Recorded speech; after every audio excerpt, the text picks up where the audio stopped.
मुंबई नाशिक महामार्गावरील वाहतुकीसाठी महत्त्वाचा मंजीवडा वडपे मार्गाच्या प्रलंबित कामांना गती देण्यात ती मे महिन्याच्या अखेरीपर्यंत पूर्ण करण्याचे नियोजन करण्यात आले। या प्रकल्पाच्या पार्श्वभूमीवर खारेगाव येथे पुन्हा टोल नाका उभारण्याच्या हालचाली सुरू आहेत। हा मार्ग राष्ट्रीय महामार्ग प्राधिकरणाच्या अंतर्गत येत असल्याने टोल वसुली पुन्हा सुरू होण्याची शक्यता व्यक्त केली जाते।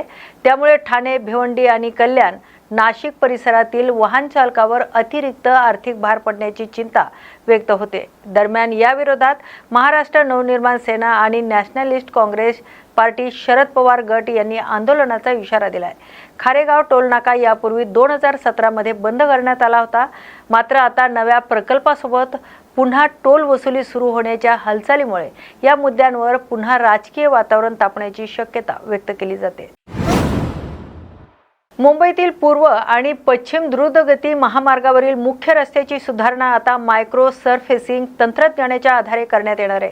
या कामासाठी सुमारे 135 कोटी रुपयाचा खर्च अपेक्षित आहे। हे दोन्ही महामार्ग 3 ऑक्टोबर 2022 रोजी MMRD कडून मुंबई महापालिकेच्या ताब्यात आल्यानंतर रस्त्याची डागडुजी करण्यात आली होती।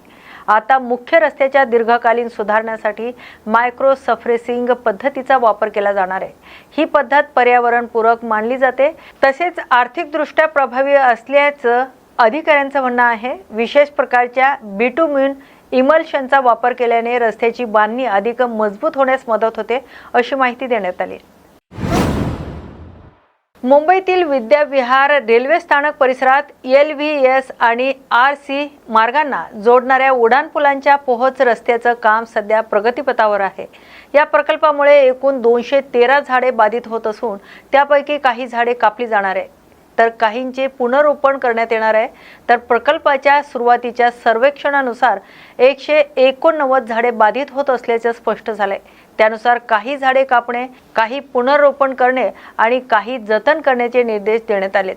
मात्र आराखड्यातील बदलामुळे आणखी 24 झाडे बाधित होणार आहेत। या बदल्यात मुंबई महानगरपालिकेकडून एकूण 2278 नवीन वृक्ष लागवडीचा निर्णय घेण्यात आलाय।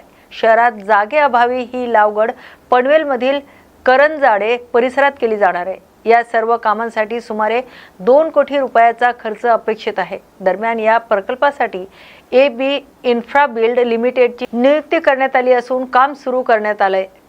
वृक्षांचं पुनर्रोपण, नवीन लागवड आणि पुढील 7 वर्षाची देखभाल यासाठीही विशेष नियोजन करण्यात आलंय। अभिनेता रितेश देशमुख यांचा राजा शिवाजी हा चित्रपट 1 मे रोजी प्रदर्शित झाल्यानंतर सुरुवातीला चांगली कमाई करताना दिसलाय। मात्र सध्या बॉक्स ऑफिसवर इतर चित्रपटांमुळे या चित्रपटाच्या कमाईचा वेग काहीसा मंदावल्याचं चित्र आहे। मार्च आणि एप्रिलमध्ये प्रदर्शित झालेला धुरंधर 2, भूत बंगला आणि मायकल यासारखे चित्रपट अद्यापही प्रेक्षकांकडून प्रतिसाद मिळत आहे। त्यातच अक्षय कुमार यांचा भूत बंगलाने प्रदर्शनाच्या 3ऱ्या आठवड्यातही दमदार कामगिरी कायम ठेवत राजा शिवाजीपेक्षा अधिक कमाई केली। उपलब्ध आकडेवारीनुसार राजा शिवाजीने 3ऱ्या दिवशी हिंदीत सुमारे 4 कोटी 25 लाख रुपये तर मराठीत 7 कोटी 75 लाख रुपयाची कमाई केली। या चित्रपटाची एकूण कमाई 40 कोटी रुपयाच्या पुढे गेली आहे। मात्र स्पर्धात्मक वातावरणामुळे पुढील दिवसात या चित्रपटाच्या कमाईकडे सर्वांचं लक्ष लागलंय। सोलापूर मुंबई वंदे भारत एक्सप्रेस मधील एका घटनेत 3 वर्षाची मुलगी काही काळासाठी रेल्वेत एकटीच राहिल्याचा प्रकार समोर आलाय। कुर्डुवाडी स्थानकावर मुलींसाठी बिस्किटे घेण्यासाठी खाली उतरलेल्या पालकाने गाडी सुटल्याने परत चढता आले नाही, तर मुलगी डब्यातच राहिली। गाडीने वेग घेता चिमुकली रडू लागली। प्रवाशाने तात्काळ माहिती दिल्यानंतर TTने परिस्थितीचा दखल घेत नियंत्रण कक्षाशी संपर्क साधला। यानंतर ऑपरेशन नन्हे फरिश्ते अंतर्गत तात्काळ कार्यवाही करण्यात आली। प्रवासादरम्यान एका महिला प्रवाशांच्या मदतीने मुलीची काळजी घेण्यात आली। रेल्वे अधिकाऱ्यांनी आरक्षणाच्या माहितीद्वारे पालकांशी संपर्क साधत त्यांना पुढील गाडीने पुण्याला येण्यास सांगितले। नियोजनबद्ध समन्वयानंतर मुलीला पुणे स्थानकावर सुरक्षित उतरवण्यात आले आणि काही तासातच तिची पालकाशी भेट घडवण्यात आली। रेल्वे प्रशासनाच्या तत्परतेमुळे संभाव्य मोठा प्रसंग टळल्याचं सांगितलं जात आहे। फिल्मी जगतातून एक चर्चेचा विषय समोर आलाय। शक्तिमान मालिकेमुळे घराघरात लोकप्रिय झालेले अभिनेते मुकेश खन्ना सध्या त्यांच्या वैयक्तिक आयुष्यावरील वक्तव्यामुळे चर्चेत आलेत। लग्न आणि नातेसंबंधाबाबत आपली भूमिका स्पष्ट करत त्यांनी सांगितलंय की लग्न ही नशिबाशी जोडलेली गोष्ट आहे। लग्न न केल्याचा अर्थ लग्न संस्थेवर विश्वास नाही असं नाही, तर आपला या संस्थेवर पूर्ण विश्वास असल्याचं त्यांनी नमूद केलंय। पुरुषत्वाच्या रूढ कल्पनावर भाष्य करत त्यांनी अनेक नात्यांमध्ये असणं गरजेचं नाही, तर महिलांचा आदर महत्त्वाचा असल्याचं स्पष्ट केलंय। योग्य व्यक्ती योग्य वेळी भेटेल असंही त्यांनी म्हटलंय। दरम्यान त्यांच्या या वक्तव्यावर सोशल मीडियावर विविध प्रतिक्रिया उमटताना दिसतायत। पुन्हा एकदा शक्तिमान फेम अभिनेतेची चर्चा रंगली आहे। कल्याण शहरातून वाहतूक सुरक्षेचा प्रश्न पुन्हा ऐरणीवर आलाय। मेट्रो कामादरम्यान लावण्यात आलेल्या लोखंडी बॅरिकेडचा पत्रा थेट KDMTच्या बसच्या खिडकीत घुसल्याची धक्कादायक घटना समोर आली आहे। सुदैवाने या घटनेत कोणतीही जीवितहानी झाली नाही। माहितीनुसार मेट्रो प्रकल्पामुळे रस्त्यावर ठिकठिकाणी लोखंडी बॅरिकेड्स लावण्यात आलेत। दरम्यान KDMT बस वळण घेत असताना रस्त्याच्या कडेला उभा असलेला एक पत्रा अचानक बसच्या खिडकीत घुसला। ज्या सीटजवळ हा पत्रा घुसला ती जागा रिकामी असल्याने मोठी दुर्घटना टळली। मात्र घटनेनंतर बसमधील प्रवाशांमध्ये काही काळ भीतीचं वातावरण निर्माण झाले। दरम्यान या प्रकाराची चौकशी करून जबाबदारांवर कार्यवाही करावी आणि भविष्यात अशा घटना टाळण्यासाठी आवश्यक उपाययोजना कराव्यात अशी मागणी नागरिकांकडून करण्यात येते। मुंबईत सध्या गुन्हेगारीने टोक गाठलंय। किरकोळ वादातून कोयत्याने वार करण्याच्या घटनांमध्ये मोठी वाढ झाली आहे। अशातच सायन रुग्णालयातील एका अंगावर काटा आणणारा व्हिडिओ समोर आलाय, जिथे एक तरुण चक्क डोक्यात कोयता अडकलेल्या अवस्थेत उपचारासाठी पोहोचलाय। सोशल मीडियावर व्हायरल होत असलेल्या या व्हिडिओमध्ये माणुसकीला आणि सुरक्षेला आव्हान देणारं दृश्य दिसतंय।